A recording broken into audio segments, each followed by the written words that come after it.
Bienvenue dans ce tutoriel dédié à la présentation générale de la boîte de réception des résultats dans CrystalNet. Pour apprendre comment confirmer la lecture des résultats, annoter un rapport à partir de la boîte de réception, transférer une requête ou archiver des résultats, nous vous invitons à visionner le tutoriel boîte de réception Actions possibles. Dans ce tutoriel, vous verrez comment se présente la boîte de réception des résultats dans CrystalNet et vous apprendrez à utiliser les filtres et les options de tri.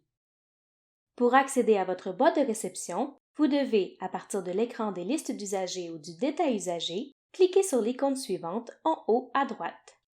Dans l'arborescence de gauche, les différentes boîtes sont identifiées soit par le nom de l'intervenant à qui appartient la boîte ou par le nom de la clinique ou de l'unité de soins associée. Sous le nom de la boîte, vous verrez différents dossiers. Le dossier Tous les résultats qui permet d'afficher les résultats provenant de tous les plateaux techniques, les dossiers des plateaux techniques laboratoire, imagerie et pathologie, et le dossier en cours qui permet d'afficher les requêtes n'ayant pas encore de résultats.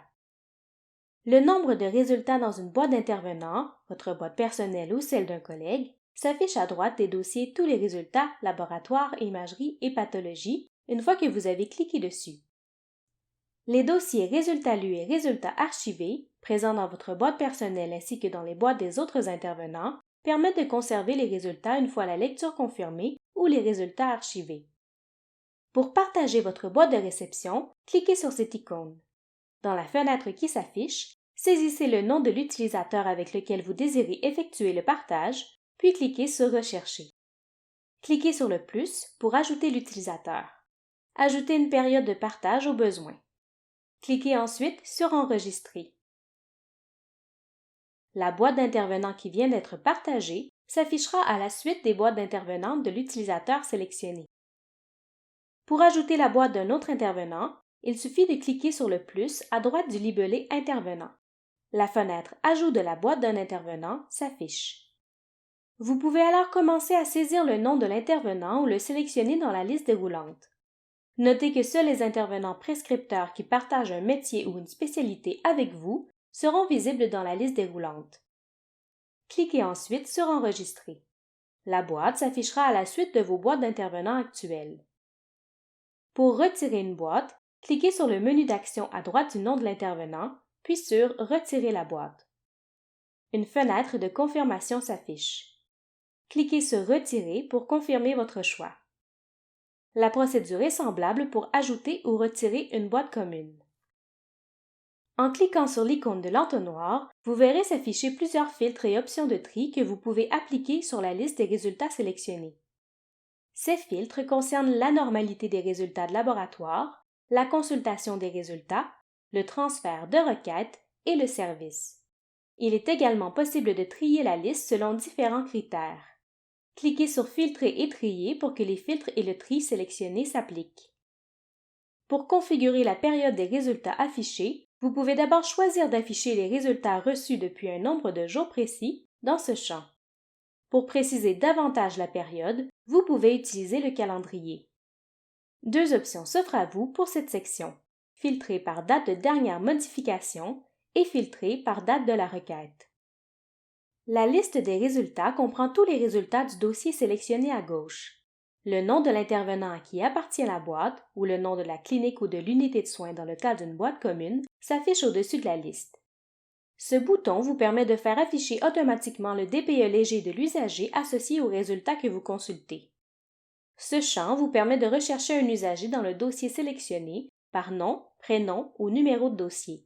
Vous pouvez réinitialiser la recherche en cliquant ici. Dans cette liste, vous trouverez toutes les informations permettant de bien identifier l'usager et le résultat en question. On y trouve également les acronymes P et CC qui indiquent si l'intervenant est prescripteur de la requête ou s'il est en copie conforme pour celle-ci. Pour les boîtes d'intervenants, les acronymes sont déterminés en fonction de l'intervenant à qui appartient la boîte. Pour les boîtes communes, ils sont déterminés en fonction de l'intervenant en session. Des indicateurs s'affichent si l'usager est décédé, si une annotation est présente pour la requête, si la requête comprend un résultat anormal ou critique, ou s'il s'agit d'une requête qui vous a été transférée ou que vous avez transférée à un autre intervenant. Notez qu'en survolant ces icônes avec votre souris, vous verrez s'afficher l'intervenant qui a effectué le transfert ainsi que la raison du transfert. Le détail de la requête comprend les informations de l'usager, les boutons permettant d'accéder aux informations de l'usager, aux notes d'évolution et à différentes applications externes, le cas échéant, ainsi qu'au DPE léger, le numéro de la requête, le nom du prescripteur de la requête, la clinique ou l'unité de soins associée, la date de la requête et son statut. Notez qu'en survolant l'acronyme CC à droite du libellé prescripteur, vous verrez le nom de tous les intervenants qui sont en copie conforme pour la requête. Si la lecture du résultat a déjà été confirmée, le nom de l'intervenant ayant confirmé la lecture s'affichera sous le libellé « Lu par ». Ceci conclut le tutoriel portant sur la présentation générale de la boîte de réception dans CrystalNet. N'hésitez pas à consulter notre base de connaissances pour en savoir davantage sur les diverses fonctionnalités de CrystalNet. Nous vous invitons également à visionner nos autres tutoriels, disponibles à la fois sur notre chaîne YouTube, sur notre site Web et sur notre base de connaissances.